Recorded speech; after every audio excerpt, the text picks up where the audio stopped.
Let's bring in our man James Ham from the Insiders. Hammer, what's happening, man? What's going on, guys? What's up, Ham? How you feel? Game one is in the books. The Sacramento Kings are 0-1, but I think most people felt pretty good about the way that the game went. It felt like, and we hope that it was two good basketball teams fighting it out, and unfortunately, the Sacramento Kings took the L last night. What was your overall perspective of the game last night? Yeah, I'm kind of with you there. Like, I don't think there's any reason for panic. I think Mike Brown is certainly searching for answers right now, just because he hasn't had his whole team together all season long yet, and he gets them together with like 3 days left before the season starts, and that's not a like enviable position for anybody to be in. So, I don't think we're gonna see like the 43 minutes from Keegan Murray or Demar Derozan, or 38 minutes from Domas, 37 from Fox, all that often.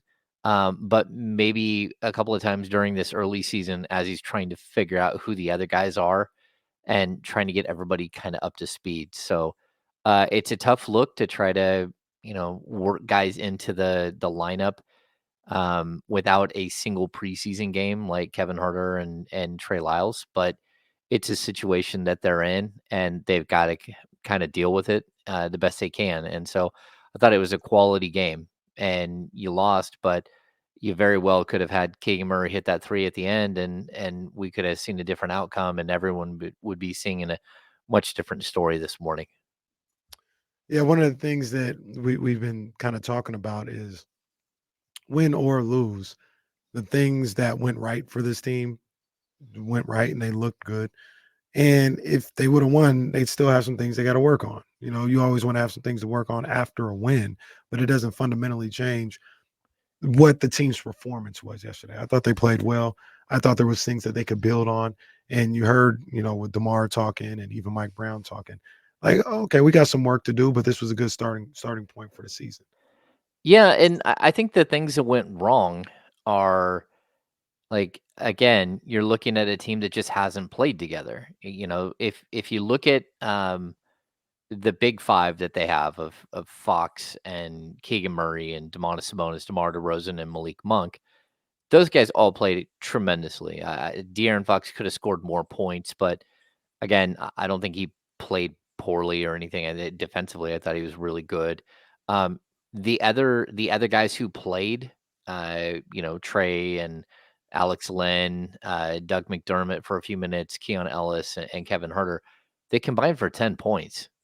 And you can't have like the other five guys when you're playing 10 guys come up with virtually nothing. And so when I look at sort of the bad that happened, I just look at a lot of that as just the fact that no one feels comfortable in their role yet, and that's because they shouldn't feel comfortable. They just started playing together a couple of days ago, and again, like Keon Ellis was with the starting group last week, and now he's not. And Kevin Herter was on the IR, and Trey was on the IR. And it's really tough for Malik Monk right now because I don't know how Malik is supposed to put a second unit together as like sort of the leader of that group, when he didn't know whether Trey would be back, and he didn't know that Keon Ellis was going to be part of that group until just a couple of days ago. And again, what did Doug McDermott's been on the team since last Friday? So so again, like some of the things that happen, it's just it's fine. It's out of a lack of familiarity, and that will work itself out. But I think that they overall the effort was pretty strong. Hammer, you surprised you brought his name up there a minute ago.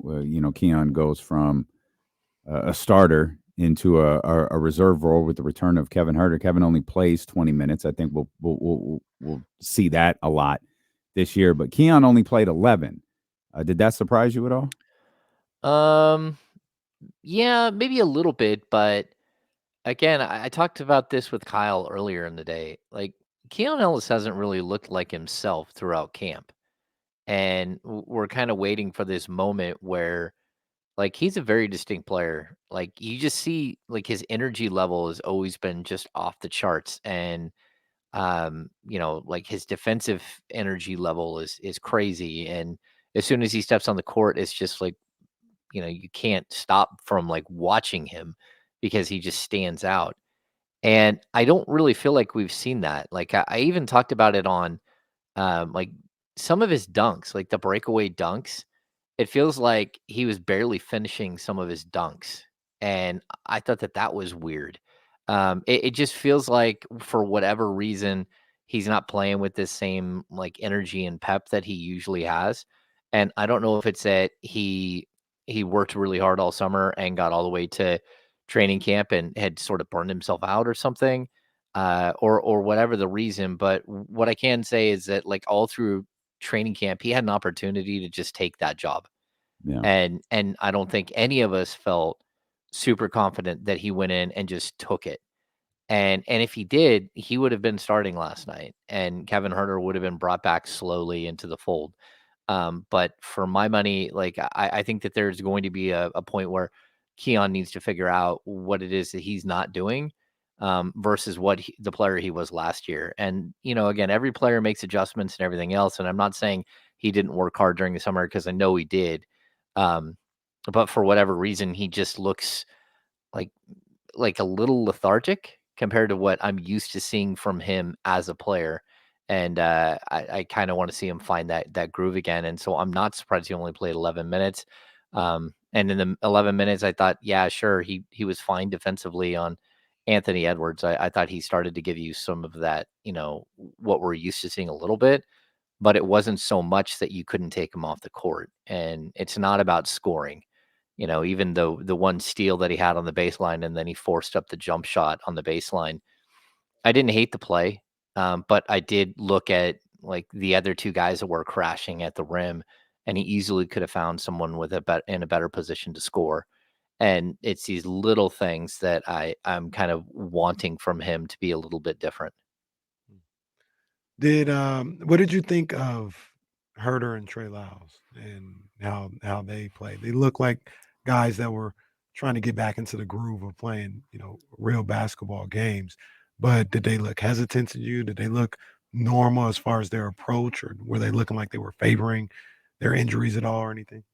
No, I mean, I think they just looked out of sync.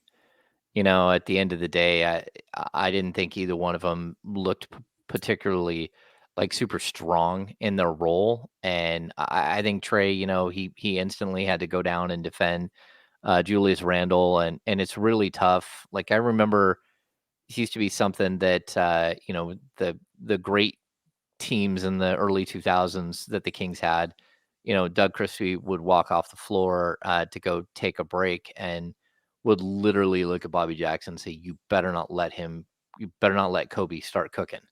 Because once he starts cooking, then what am I supposed to do? Like, you're going to let him start, hitting every shot or doing something crazy, then that puts a ton of pressure back on the person who's coming in.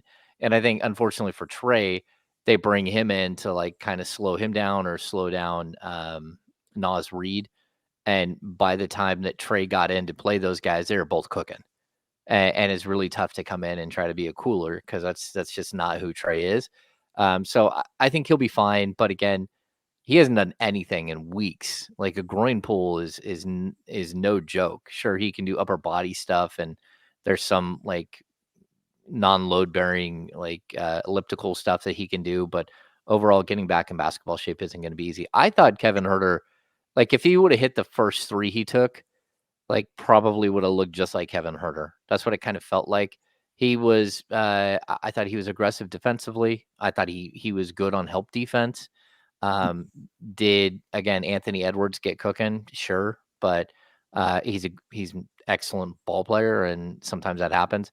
I think overall, like I didn't feel like Kevin stood out one way or the other, except for the fact that you watched the way the spacing opens up as soon as he steps on the court, and you could see it like right away early in the game, and then how it collapses when he's not.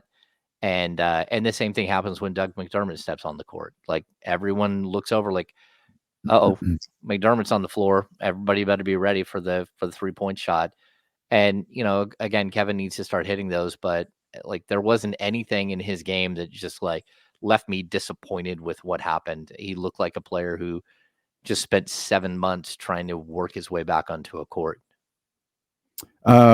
James, this will lead into the next question. I got some numbers from Will Z, who woke up from his nap. I guess we sent out the bat signal, and he heard us in the background as he was napping, and we were talking about how many wide open threes they gave up last year. On average, it was 16.6 per game.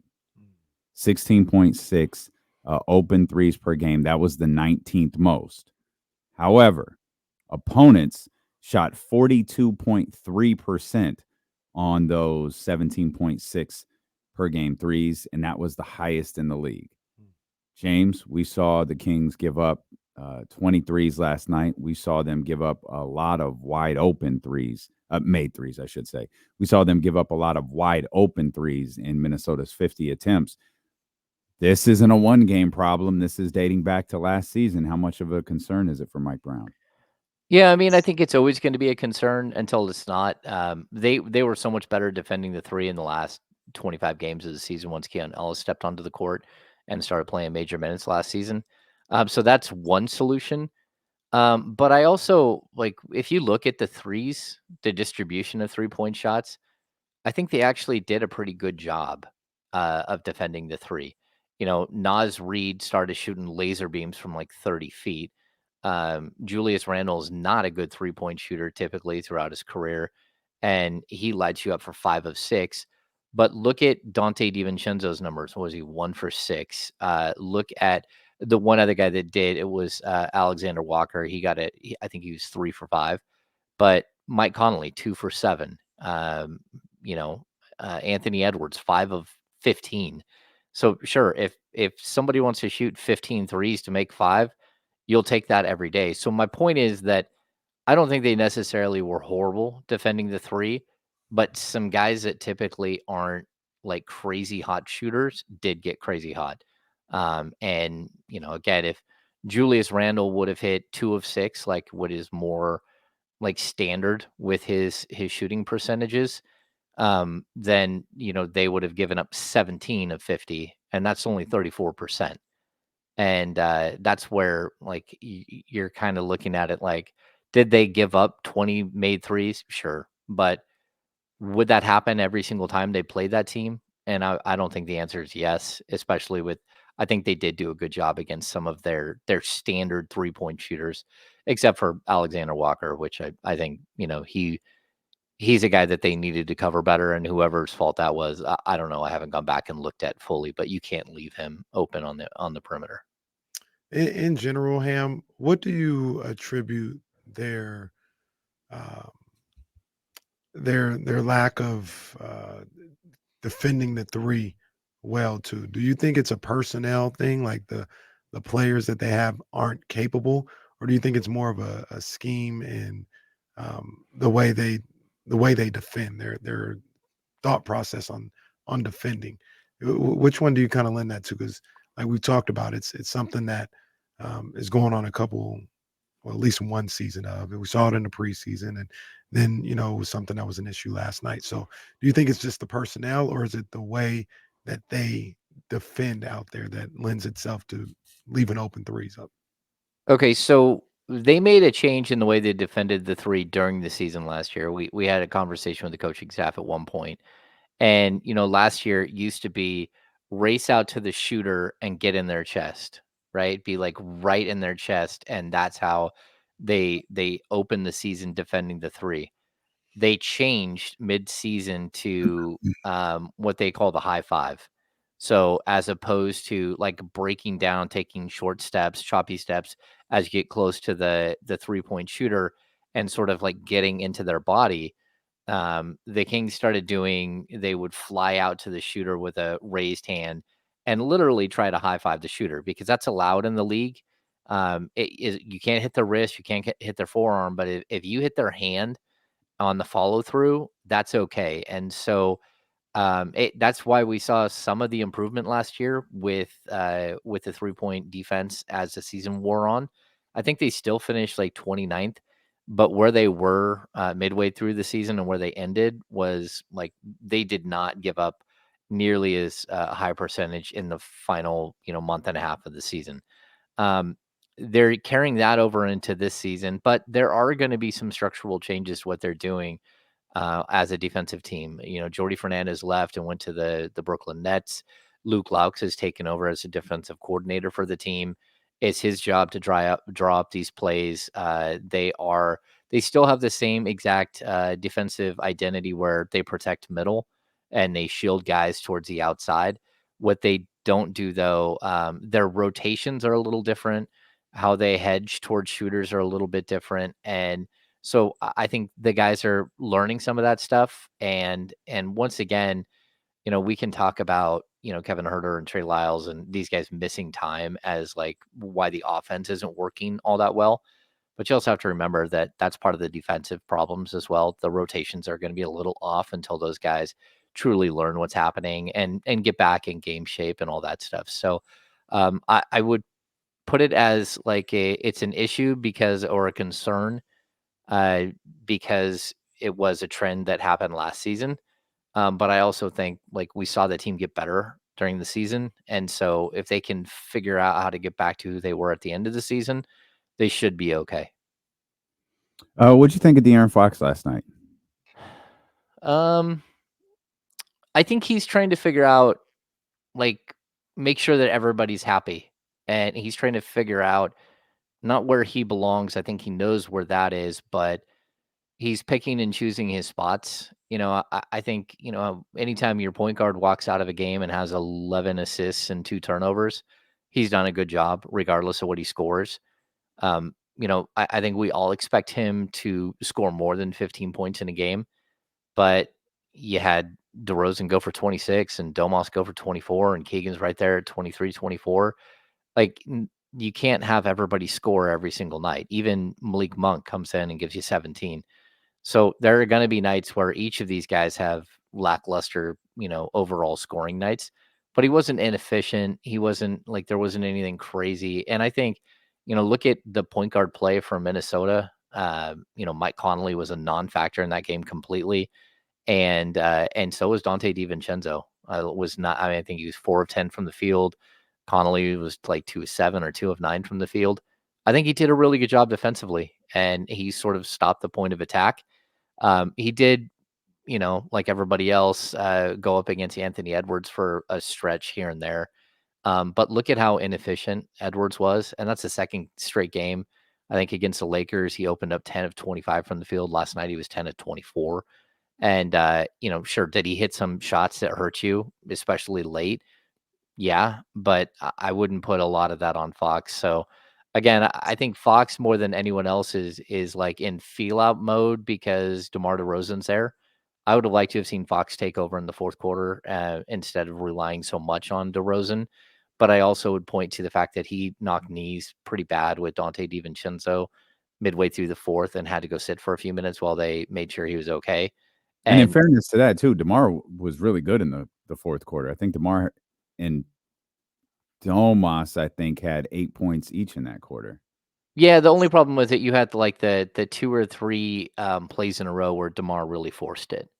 And the reason why I kind of point to Fox being out in that moment is that DeMar forced it against Jaden McDaniels, and he hadn't really had to go up against Jaden McDaniels throughout the game. And that's because Jaden McDaniels was defending De'Aaron Fox. And so I think that that's one thing I would point out, that when you have all of your players on the court, in sort of the reverse of like Minnesota, I think Minnesota has a problem. Like they can do dueling banjos, like, one guy on the court, one guy off the court with Anthony Edwards and Julius Randle, but they haven't figured out how to play those guys together at the same time. It looked very odd when they weren't, when they were on the court together. But the Kings have this thing where when they do have all their players on the court, it shifts the defenders around pretty dramatically.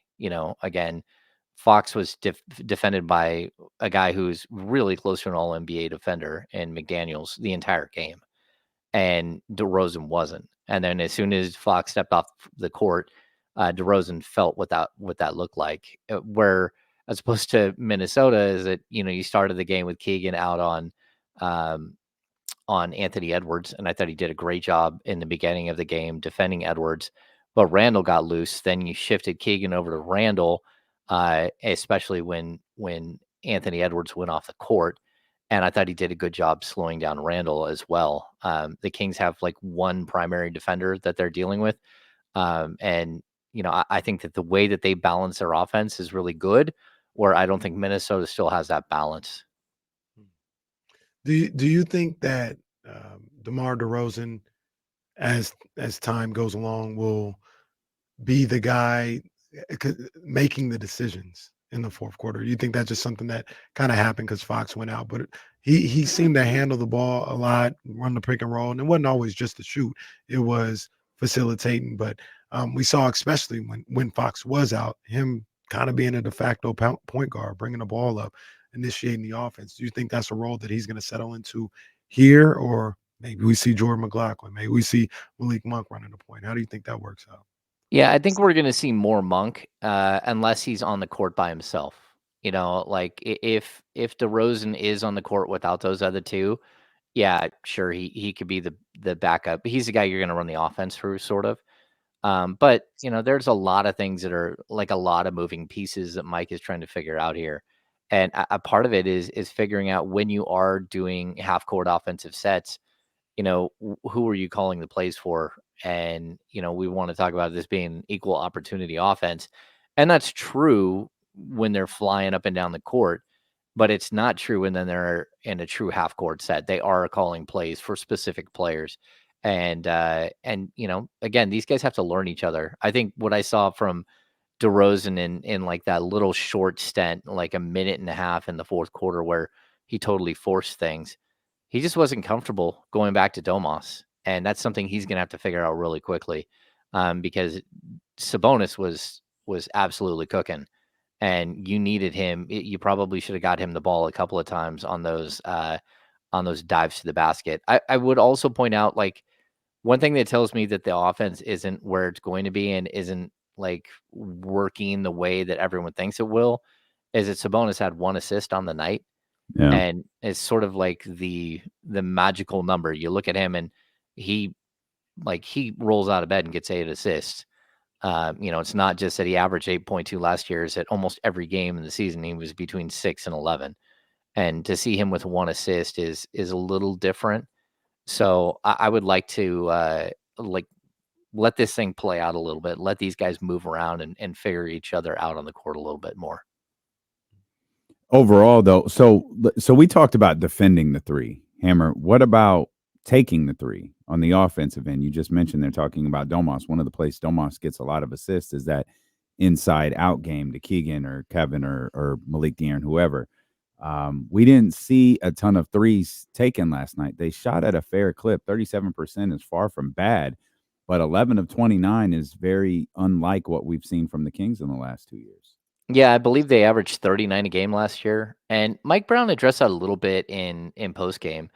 We talked about like the splash zone, like so much, right? Everyone is supposed to fly in and get offensive rebounds. Well, the Kings finished with 4 offensive rebounds, right? That's not what they expected. That's not what they've been working on the whole time. And when you get those offensive rebounds, it usually allows for wide open threes on the perimeter. It's how the Warriors busted up the Kings in the playoffs 2 years ago. It was Kevon Looney grabbing rebound after rebound and finding spraying to the hot guy, as Mike likes to call it.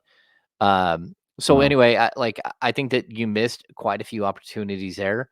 And I also don't think that outside of Fox, they got a lot of paint touches. They weren't getting into the paint and then kicking it out like what they typically do.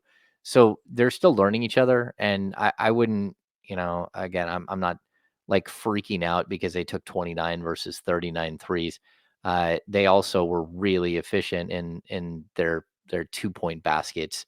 And they're also like, look at how many shots they took versus how many shots Minnesota took. I think Minnesota took 2 more shots, but the Kings took 15 more free throws or something like that. And so they had a lot more opportunities. They had a lot more possessions just because, of the way that they were playing. So I think that there are some things that we should be concerned with, but overall, you can't really like freak out over a 2-point loss to a really good team. And lastly, I would say this too. Minnesota was the number 1 rated defense in the NBA last year. They were better than Boston Celtics. They had like a 108.4 defensive rating. They were absolutely phenomenal. And so to come in and put up 115 points against that team, even though it's early in the season, but without really like 5 guys contributing all that much, is pretty impressive. I'm not going to be all too concerned about shot distribution or 3-pointers versus 2-pointers. I think the overall feel of the team is, if they take that, what they did against Minnesota, and they play that way against the Lakers on Saturday, against Portland on Monday, against what they've got, Utah, Atlanta, Toronto coming up. If they play that way, they're not going to have any problems picking up win after win after win. That was a pretty solid performance for a team that is still trying to, piece everything together. Let's come back, Casey. Let's hold off. We've got some more questions for James, and we've got to look ahead. We've got the Lakers tomorrow, because we're going to suit up at the crypto.com arena. So we'll talk Kings versus Lakers tomorrow night with our insider from the Insiders, James Ham, here with D'Lo and Casey on Sacramento Sports Leader, ESPN 1320.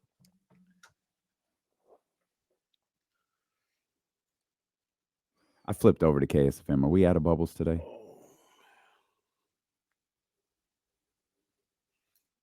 Yeah, okay. Thank you.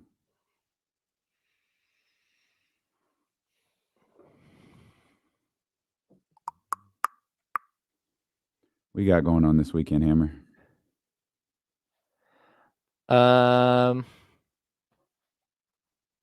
Basketball. Yeah, I'll be watching the game tomorrow night, and then football on Sunday. So I don't know what's going on. Ham, looking at the chat. What are we doing over here? What's wrong with the chat, people? Is the chat broken? What's wrong? Well, no. Have you met Tasha? This is Tasha. Yeah, what's going on with Tasha? That's her new name. Her new name is Tasha. She just decided? Nope. Kevin John did. I love Kevin John. He's so funny. Oh, there you go. Sorry, Drew Down. You're right. No high school games for me this week, Russ. Nah, me neither, man. Me neither, dog.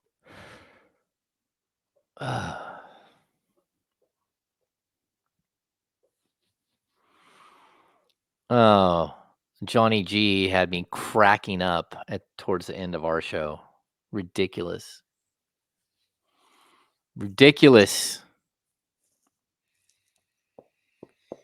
Yeah. Oh man, Stephen Brown, what's going on, bro?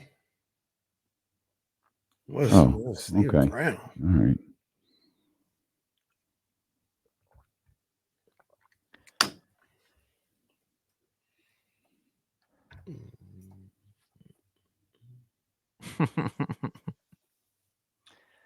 Yeah, Johnny G, you know what you did.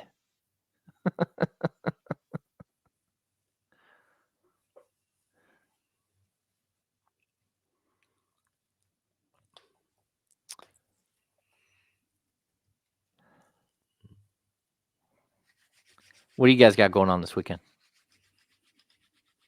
Not much, man. I probably gotta go to the pumpkin patch tomorrow, and then going to the Niners game on Sunday. Oh, nice. Yeah, it'll only be nice if they win. Oh, that's gonna be a late night though. Isn't it 5:20 in the 5 o'clock game? Yeah. Oh. Typical night. Yep. That was crazy. Yeah, I felt it this morning. Yeah. What's that coming back? No, you're good. Oh. No, you're fine. Yeah, it's the like even the preseason didn't feel like yesterday. I got home and I couldn't sleep until 2 o'clock in the morning, and then the alarm goes off. And you're like, oh, this one hurts. This is what I forgot, is it not being able to sleep after games.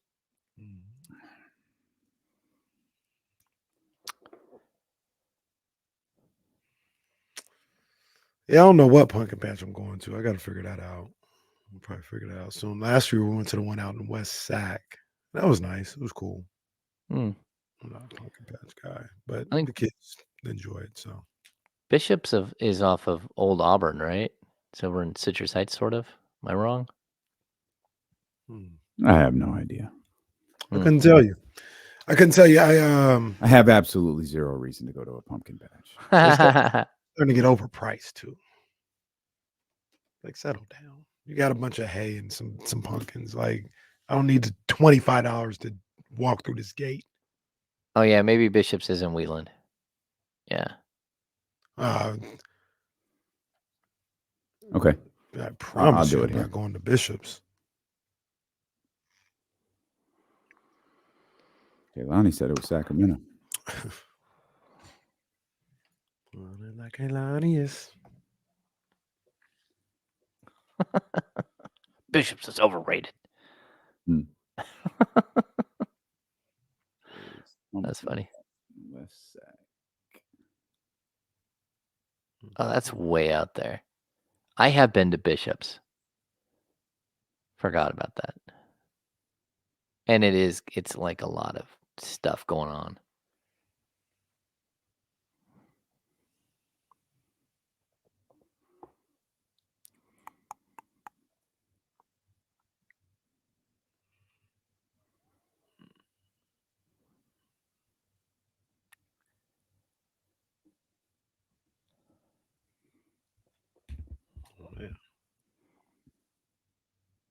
I'm guessing we got a long break at the end because of we're going. Oh, okay. That's not bad. We're going straight to the game. Oh yeah, we got World Series tonight. All right, we're coming back, Hammer.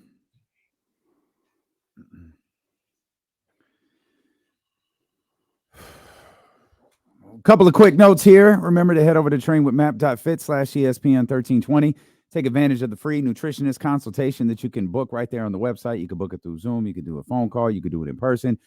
You get to pick. If you're a little more advanced and you already know what types of foods you eat, but you want to know exactly how much, use the free macro calculator.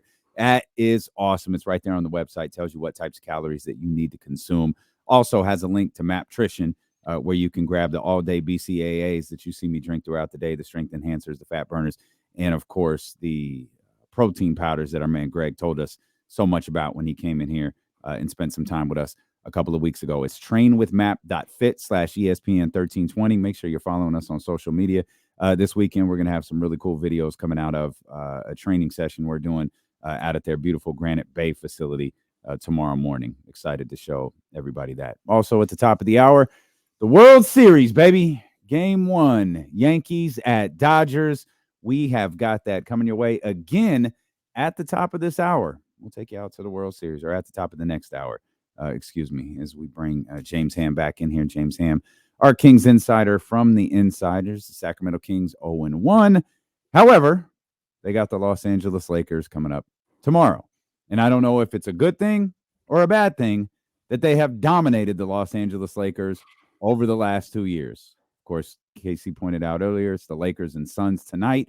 So the Lakers will be playing on the second night of a back-to-back. But what's this matchup here? Why is it favored the Kings so well? And why am I so nervous about this game tomorrow night? Yeah, I think it's one of the weird mysteries, right? The Kings went 4-0 last season, 3-1 the year before, so 7-1 over the last 2 years. We also have that weird Domantas Sabonis versus Anthony Davis thing, which is 10-0 at this point. I can't figure out why the matchup has been so one-sided towards the Kings. Except for, the Lakers just look like a collection of players still, and we'll have to see what they look like tomorrow. But I wasn't particularly overwhelmed by their performance in the opener on Tuesday, outside of Anthony Davis just playing out of his mind. And I kind of want to see this Sabonis matchup, because Sabonis is playing extremely well too right now. So do I know? I can't really figure out why the Kings have had such a huge advantage over them. Although I do know that the one thing that they can't do is they can't stop Fox and they can't stop Monk. And so if you get those guys cooking and really like clear out and give them space, you have a huge advantage there. And so I'm intrigued to see what this game looks like too. And they didn't really do anything to address that guard defense in this offseason in the draft or anything like that. Yeah. Did you see anything different between a JJ Redick led Lakers team and a Darvin Ham led team? I I mean, think, they won. yeah. That was uncalled for. I Even though apologize. Darvin went to the Western Conference Finals 2 years ago. I'm sorry, LeBron went to the Western Conference. That's a good point. That's a good point. But did you see like did they look like a differently coached team? Well, I think we will never know because the ball was slick and wasn't broken in. Yeah, I mean, like, I think we're gonna have to wait on this whole, JJ Redick situation. Let's see how it plays out. Let's give him a shot to figure out how to be a coach at the NBA level. I think Darvin Ham, again, was probably the wrong guy for the job at the time. I think Darvin Ham should have been given an opportunity to coach before he got the Lakers job, and he was a really, really good assistant for a long time with Budenholzer in Milwaukee. But like, you need to know what jobs are good to take and which ones aren't. And unfortunately for him, he took a job that was just a buzzsaw and was going to run through whoever it was that was coaching that team. And again, like, I feel the same way for a guy like Jordy Fernandez, who sat here and waited and waited and waited and get his opportunity, and now he gets a team that's just devoid of talent. And it's really tough for a young coach to put his stamp on the league and show that they're the guy when you don't have the players to do it. And it's also tough for a guy to get a first time job and turn around and you got LeBron James and a bunch of guys that think that that basically coach themselves, and that's not a good thing either. So Well, allegedly, that's not nice. allegedly coach LeBron themselves. allegedly coaches himself. Yeah, It is funny watching what's the starting five? They do. I don't know that Darvin Ham makes very brief appearances in the whole show, but there's one particular clip that I remember where it shows LeBron on the Lakers bench, and I can't remember the game. It's obviously against it's probably the Celtics, and LeBron actually is coaching the team. Like it's not unusual for you. You see this all the time when you watch the game, especially if you're at the game, you see it a little bit more often. The coaches walk out, the players go to sit down. The coaches don't immediately go to the players. The players talk amongst themselves for a minute before the coach comes and sits down, draws up the player or does what they're. I don't know that Darvin ever pulled up the seat to sit down, because LeBron was calling the play right there with the group. He was like, "All right, this is what we're gonna do," and they're gonna come here. And when they do that, you go this way, and he's doing the whole thing. And it's like, yeah, I get it. I get it. it's tough, man. He Like, knows what he's doing. he's an NBA legend, and the Lakers handed their franchise over to him. What, like, has it been 5 or 6 years now? Maybe more. 6 years, 7 years. It seems like it's been a long time, and they just handed their entire franchise over to him. And like, he's played a huge role in who they draft, who they trade for, who they sign. Again, remember that Buddy Hield was a Sacramento King for an extra year because they didn't, they basically stole a trade You're out trying to from find a underneath way the to Kings. crap on Russell Westbrook. I can see it. Like I could actually see the gears in your brain turning. You were trying to find a way to crap on Russell Westbrook and the fact that LeBron wanted him there, which was Not an at all. absolute disaster. Yeah, not at all. Yeah, I mean, the whole thing worked out to be like a total mess. But again, LeBron has had a We big would have say had in. Kyle Kuzma. Goodness gracious, man. Yeah, yeah. But that's I mean, but that's what you do. You hand your franchise over to LeBron James. He has never failed a franchise when you hand it over to him. He hasn't. I guess. I guess nothing. He's won championships every franchise he's gone to. Yeah, I don't think he had control over Miami. Hand the Kings over to LeBron. I won a championship. Now, at this point in his age, you probably don't. But the way he leaves it and the way it is when he's gone, sure, is not ideal. He went to the 2 Western Conference Finals and won a championship with the Lakers. Yeah. No, I mean, like he's an all-time great player. But the other stuff, I mean, I'm not gonna hire him as my GM. Did you Like know he played his first game in Sacramento? I may have known that. Yes. Ask him about it. Ask him Yeah, how he feels someone about should ask him about it. I don't know that that's ever brought up. I think Sean. I don't know if Sean's going there or not, but no, Sean. That was at the Golden One Center. The guys are practicing at the Golden One Center today. They're headed to LA tonight. I'm sure Sean's covering the Cowboys and San Francisco 49ers on Sunday night. Yeah. Any matchup issues that you're concerned about? Size? Anything that could rear its ugly head against the Kings? Yeah, I mean, maybe a little bit. Like Rui Hachimura has been a problem for the Kings multiple times.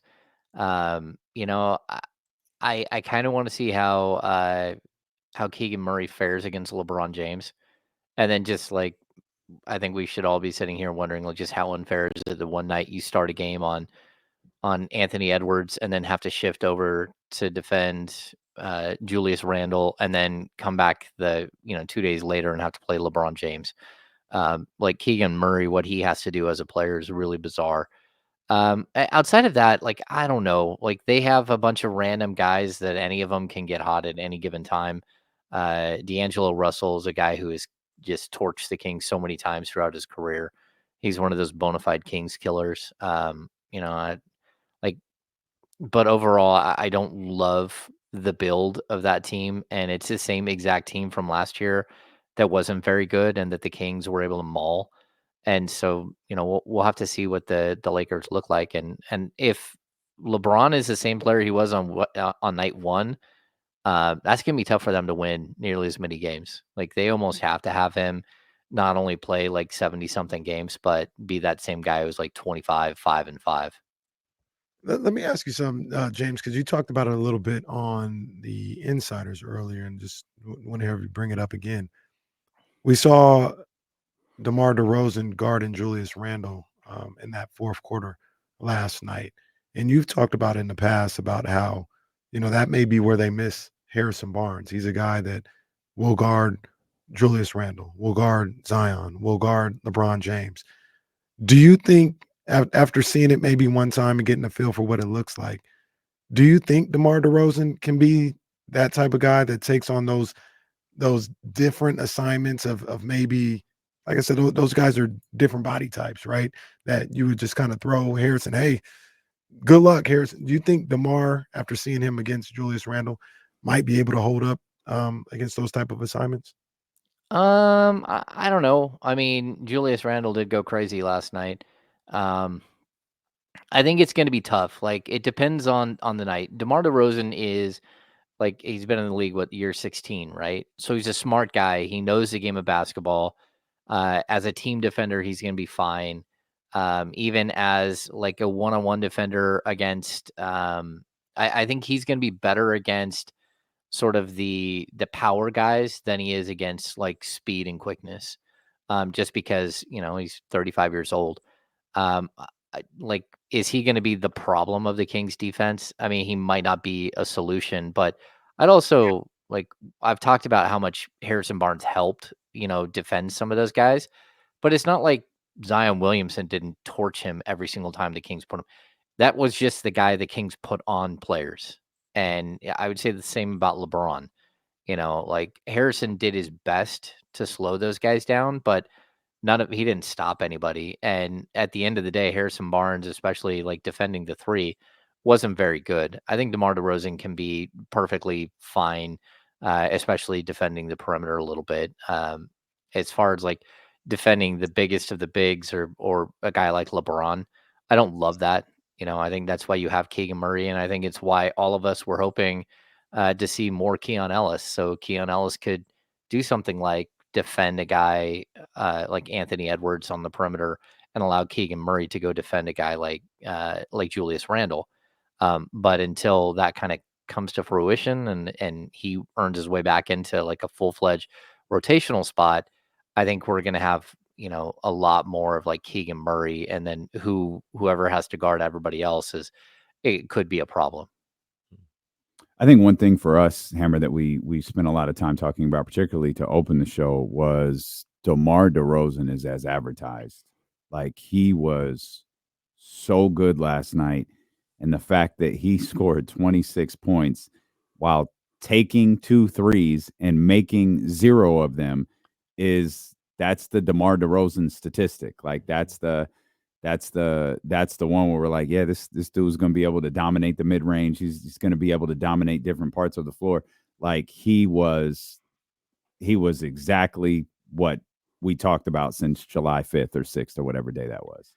Yeah, I totally agree. I think the 3-point shot, you almost have to abandon the idea of it. And if he hits one, he hits one, but it's going to be like him going 1 of 3. You can't expect him to do much more than that.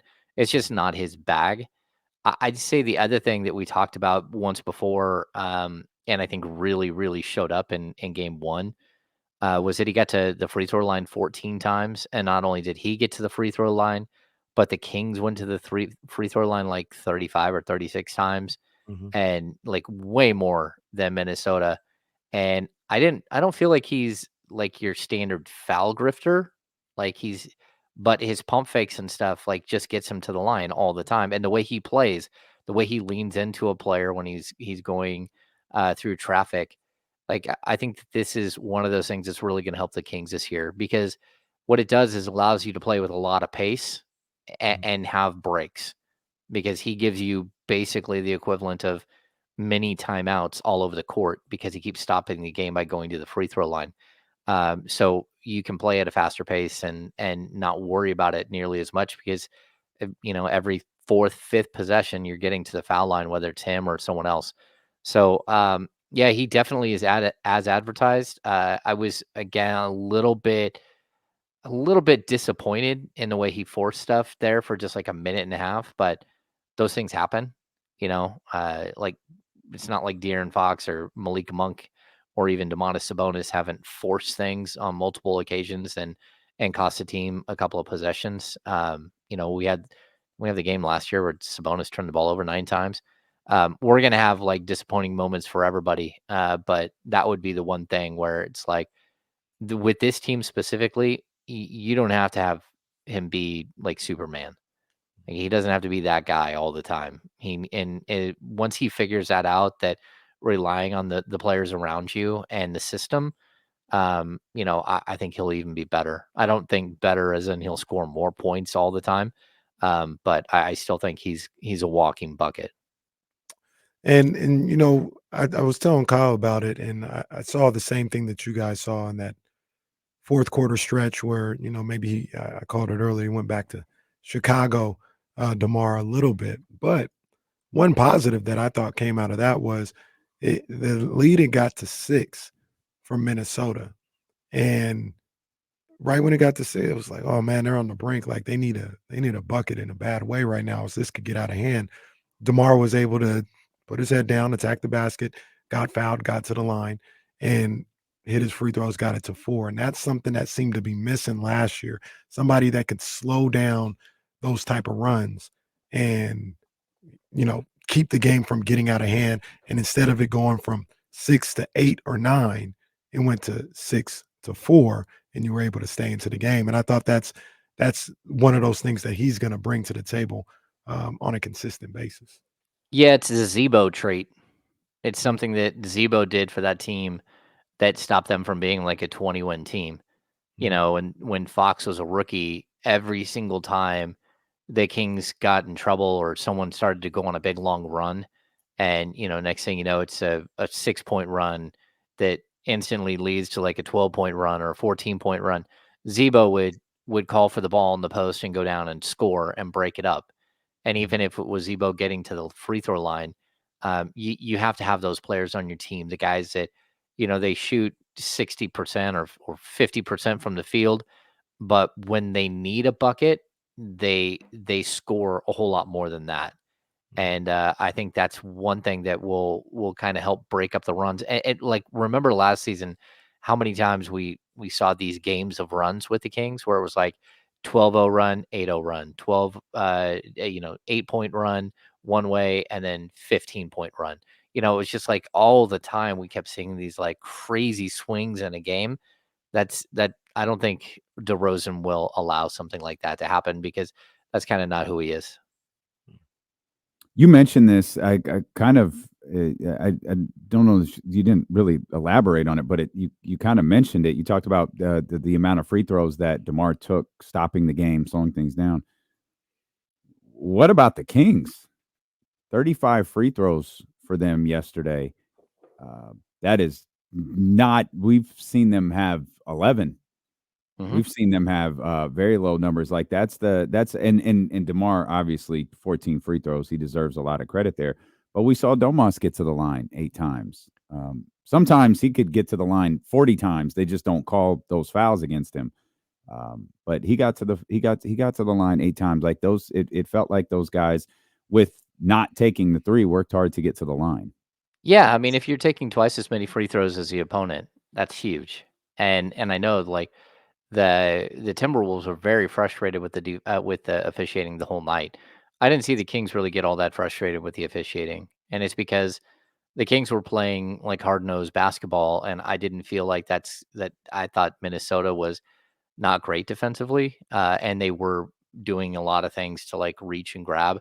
Sabonis got to the line 8 times. Monk got to the line 5 times, which is not always standard for him. I think that's just kind of going to be part of the soul of this team this year. Whether they hit their free throws or not is going to be another question. They did hit 80% last night, but DeMar DeRozan like has that respect with the officials, and not only does he get them, but I think he's going to help the rest of the team get free throws as well. I think so too, man. I think so too. I'm going to see De'Aaron Fox attack a little bit more in the upcoming games and get more than 2 free throw attempts in a game. But I think in general, that's what we're going to see from this team more often than not. They're going to get to the line a lot more than we saw them do last year. Mm-hmm. Yeah, I want to see De'Aaron Fox be part of that. Yeah. Yep. Fox is the guy that realistically should be at the line 7 or 8 times a night, and he didn't play that style of basketball last night. But eventually, I can see him, getting more and more free throw attempts because of this. We used to have a number of 30 assists a game. We like to see them at. They had 21 last night. It was a 2-point loss. They still got to 115. Do you think that's a product of the addition of DeMar, and maybe that 30 number should, like in terms of our barometer, should come down a little bit, and maybe they're going to play a bit differently with a guy who can dominate like that? Yeah, I mean, you would hope so. I think that this is a team that should have a ton of assists. Like, they should not get away from who they are because DeMar DeRozan's there, and I hope that that's not something like, I wanna see them around 30 assists every single game. That's just, again, that's the soul of this team. They're, equal opportunity offense. They share the ball really well. No one's super selfish, and I would like to see them get back up to that number. I think, you can't. DeMar is gonna take away a few of those opportunities, but he should also add a few with, pulling up and hitting the mid-range jump shot off a pin down screen. Thank everybody for being with us. We've got Kings basketball tomorrow night, and then we'll get back here on Monday to recap the weekend and get ready for Kings and Blazers. So hopefully we'll be talking about a 1-1 basketball team. Hopefully we'll be talking about a San Francisco 49ers team that's built some momentum headed into the bye. But no matter what, we'll be here talking. That's right. If you're on YouTube, hit the thumbs up, hit the follow if you haven't yet. And